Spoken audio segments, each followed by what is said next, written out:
Olá pessoal, então vamos passar agora para a filosofia medieval, né? Resolver mais algumas questões aqui para vocês estudarem. Então vamos lá. Enem 2019. De fato, não é porque o homem pode usar a vontade livre para pecar que se deve supor que Deus concedeu para isso. Há, portanto, uma razão pela qual Deus deu ao homem esta característica, pois sem ela não poderia viver e agir corretamente. Pode-se compreender, então, que ela foi concedida ao homem para este fim, considerando-se que se um homem a usa para pecar, recairão sobre ele as punições divinas. Ora, isso seria injusto se a vontade livre tivesse sido dada ao homem não apenas para agir corretamente, mas também para pecar. Na verdade, por que deveria ser punido aquele que usasse sua vontade para o qual ela lhe foi dada? Agostinho, livre-arbítrio, né? Textos básicos de ética. Bom, pessoal, pergunta. Né? Nesse texto, o filósofo cristão Agostinho de Hipona sustenta que a punição divina tem como fundamento. Então, qual o fundamento da punição divina? Vamos entender o texto, certo? Bom, o que diz no texto aqui? Vamos ler, frase a frase. De fato, não é porque o homem pode usar a vontade livre para pecar que se deve supor que Deus concedeu para isso. Bom, então o que ele está dizendo? Não é porque o homem pode escolher pecar ou não, né? E para isso ele usa a vontade livre, né? Que Deus deu para isso, né? Para ele pecar. Ele deu o livre-arbítrio, vontade livre é a mesma coisa, mas para ele poder escolher. Há, portanto, uma razão pela qual Deus deu ao homem essa característica. Ele está explicando qual é a razão. Pois sem ela não poderia viver e agir corretamente. Então, ele deu a opção de seguir as determinações divinas, certo? E deu essa vontade livre para o homem, para ele seguir as determinações divinas, ou seja, um modo de agir corretamente, ou pecar. Então, o homem pode escolher entre as duas alternativas.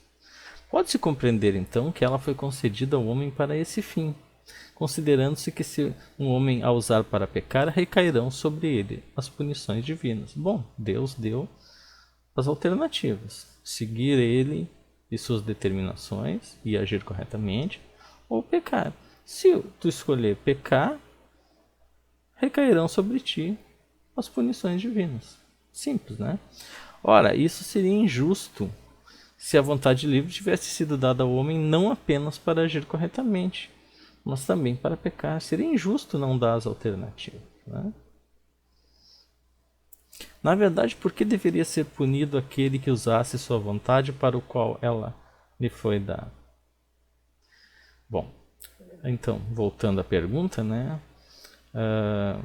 Nesse texto, o filósofo cristão Agostinho de Hipona sustenta que a punição divina tem como fundamento. Então, qual é o fundamento dessa punição divina? Agora que a gente lê o texto, fica mais fácil. É desvio da postura celibatária? Bom, o texto não fala em celibato, nem perto disso. Né? Celibato, vocês sabem, é quando a regra que tem na igreja católica que o padre não pode ter família, não pode fazer sexo, né? Ele tem que ser celibatário para poder se dedicar totalmente à igreja. Tem uma outra, né? Tem um outro para a igreja não dividir os bens com os herdeiros dos padres, mas isso não vem ao caso, que é um outro argumento aqui, não vem ao caso. Bom, a insuficiência da autonomia moral é possível. O que é insuficiência da autonomia moral? Bom, Deus tem as regras, basta tu escolher. Basta tu escolher. Tu não tem, tu não é suficientemente autônomo para tu ter as próprias regras. Né? Para tu ter as próprias regras. Então Deus já estabeleceu elas. Basta tu escolher. Se tu quer seguir a Deus pela razão ou seguir os teus desejos e pecar. Essa é uma boa alternativa, talvez. Afastamento das ações de desapego. Ele não fala em momento nenhum em apego ou desapego no texto. Distanciamento das práticas de sacrifício também não fala em sacrifício. Violação dos preceitos do Velho Testamento, não, porque o Velho Testamento não é citado no texto. Apesar de alguns alunos já terem me perguntado se não seguir a Deus seria uma violação dos preceitos do Velho Testamento, né? Dos 10 mandamentos, né? Mas é que ele não cita o Velho Testamento. O argumento do texto é justiça, né? Justiça, livre-arbítrio, escolha do agir correto ou pecar, certo? Então a resposta é a insuficiência da autonomia moral.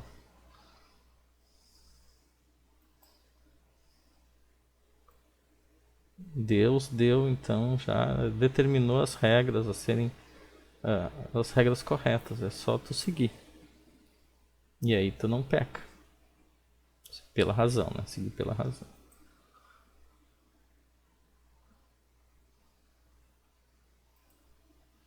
Bom, vamos para a próxima.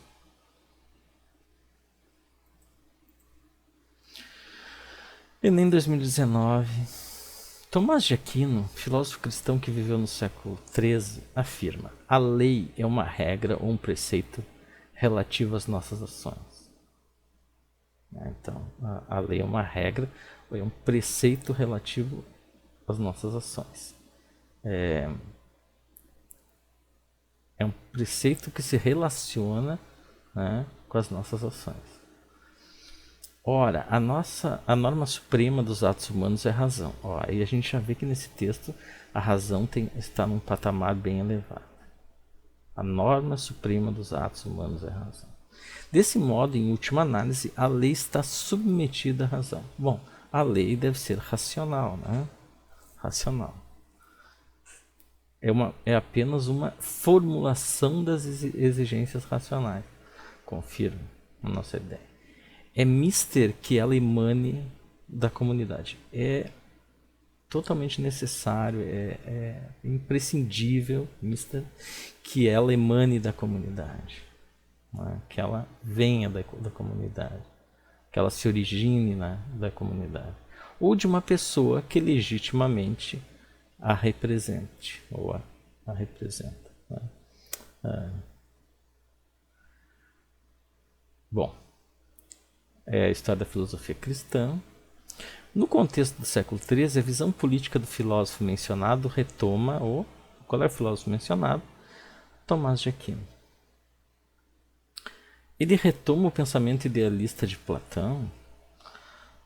Não, né? Não porque, apesar do Platão também falar em bem comum, né? De uma outra maneira, evidentemente, né? A partir do filósofo que teria o conhecimento da justiça, né? Seria mais indicado a buscar o bem comum para uma comunidade, mas não é disso que se trata. Quem retomou o pensamento idealista de Platão foi Santo Agostinho.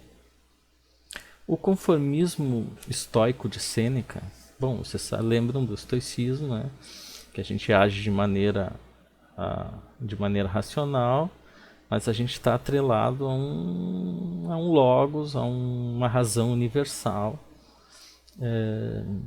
que vai fazer as coisas acontecerem da maneira que tiverem que acontecer. Então a gente luta o quanto for possível, mas a gente está atrelado a essa inteligência universal. Não é isso que se trata aqui, a gente está em filosofia da Idade Média, né? Aqui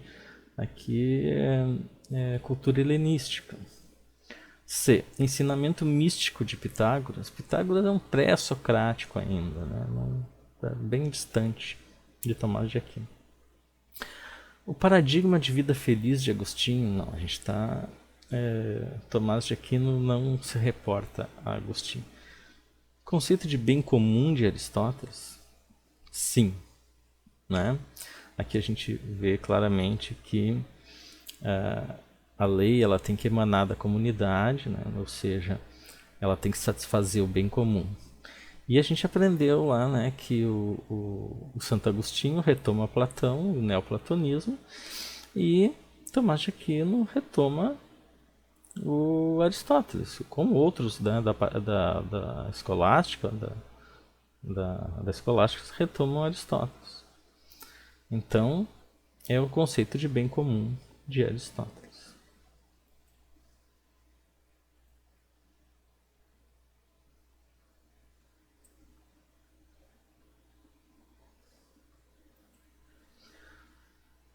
Vamos para a próxima.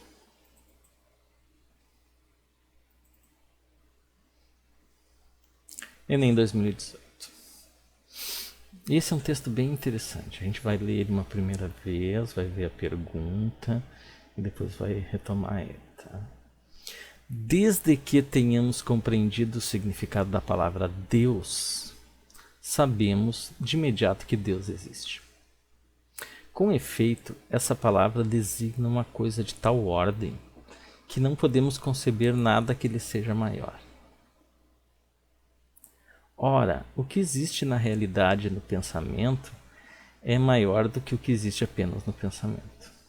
Donde se segue que o objeto designado pela palavra Deus, que existe no pensamento, desde que se entenda essa palavra, também existe na realidade. Por conseguinte, a existência de Deus é evidente. Tomás de Aquino, Suma Teológica. O texto apresenta uma elaboração teórica de Tomás de Aquino caracterizada por: professor, não entendi nada dessa questão. Então vamos voltar ao texto. Primeira coisa a saber é o seguinte: esse texto não é de Tomás de Aquino. Né? Este texto é um texto de Santo Anselmo, outro filósofo, né, da escolástica, que outros padres pediram para que ele elaborasse um argumento, né, que fosse independente da Bíblia, o mais independente possível, e ele criou o argumento ontológico, que chama, que é evidente, busca evidências na própria lógica interna. Tá? Então vamos lá. Vou explicar primeiro o texto e depois a gente vê outra maneira de resolver. Tá? Então, frase a frase de novo. Desde que tenhamos compreendido o significado da palavra Deus, sabemos de imediato que Deus existe. Bom, então que ele tá partindo do princípio que Deus existe. Desde que tenhamos compreendido o significado da palavra Deus. E como é que devemos compreender o significado da palavra Deus? Vamos lá. Com efeito, essa palavra designa uma coisa de tal ordem que não podemos conceber nada que lhe seja maior.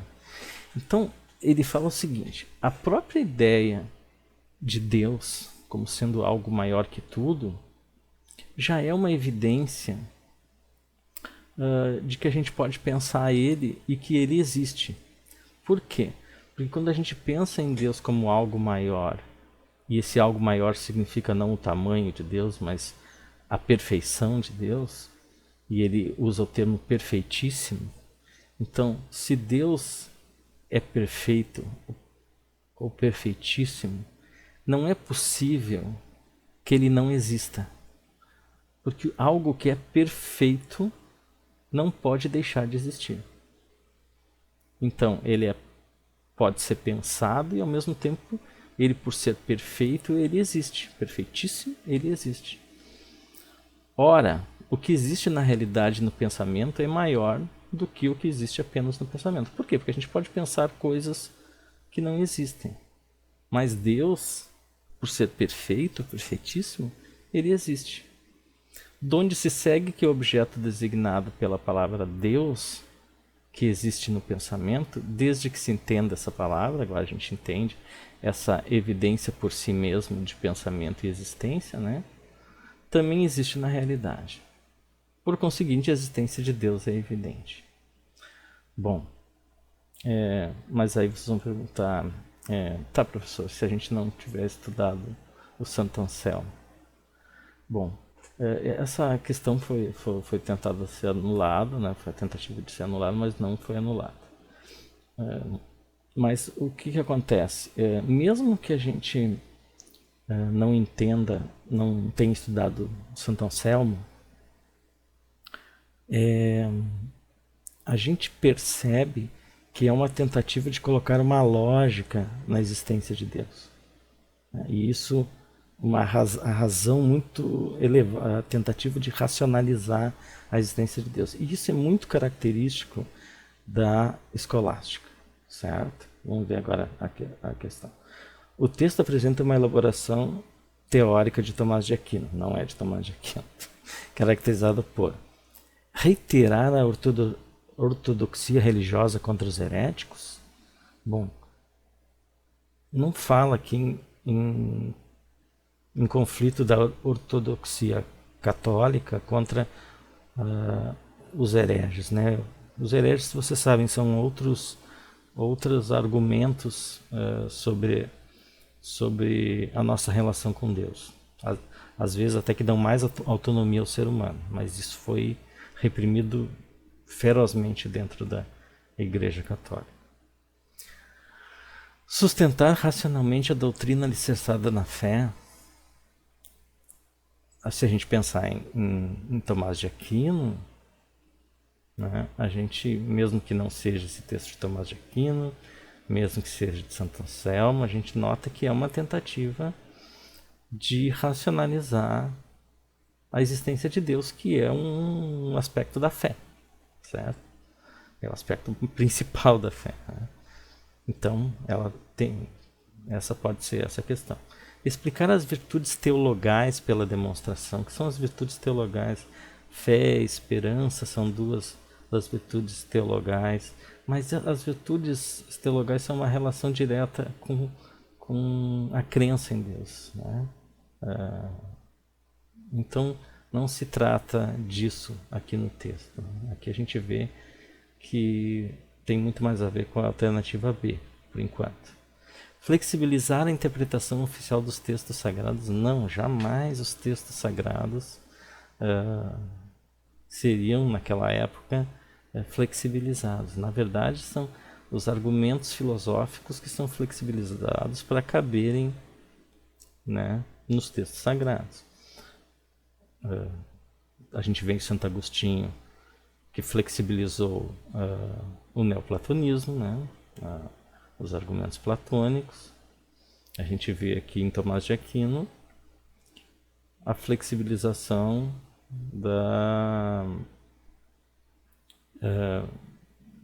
do aristotelismo cristão, né, do Aristóteles. A flexibilização do Aristóteles, né, para caber dentro do texto sagrado, dos textos sagrados. Então, a flexibilização não é dos textos sagrados, é dos argumentos filosóficos, é das filosofias. Justificar pragmaticamente a crença livre de dogmas. Pragmaticamente pode ter o significado mais comum, que é na prática. Então, justificar na prática uma crença livre de... Não. A Igreja Católica e qualquer religião, ela é cravejada de dogmas, certo? Então, a nossa alternativa é sustentar racionalmente a doutrina alicerçada na fé. Mesmo que houve esse erro, né, do texto, a gente nota que é uma tentativa de explicar Deus racionalmente. Beleza, pessoal? Abraço.